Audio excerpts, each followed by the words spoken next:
অন্তর্বর্তীকালীন সরকারের প্রধান উপদেষ্টা প্রফেসর ডক্টর মোহাম্মদ ইউনূসের নেতৃত্বে অন্তর্বর্তীকালীন সরকার সেই ধ্বংসপ্রাপ্ত রাজনৈতিক অর্থনৈতিক কাঠামোকে নতুন করে গড়ে তোলার লক্ষ্যে সকল রাজনৈতিক দলের সঙ্গে আলোচনা করে রাষ্ট্র ব্যবস্থা সংস্কারের কাজ শুরু করেন।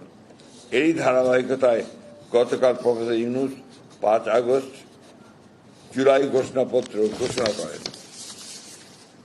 বিএনপি এই ঘোষণাপত্রকে স্বাগত জানাচ্ছে। বিএনপি বিশ্বাস করে এই ঘোষণাপত্রে রাজনৈতিক দলগুলো যে অঙ্গীকার করেছে তা পালনের মধ্য দিয়ে এক নতুন গণতান্ত্রিক বাংলাদেশে রূপান্তরের কাজ শুরু হবে। সুযোগ সৃষ্টি হবে এক সাম্য, মানবিক মূল্যবোধ ও ন্যায় বিচারের ভিত্তিতে সত্যিকারের প্রগতিশীল সমৃদ্ধ বাংলাদেশ নির্মাণের প্রক্রিয়া।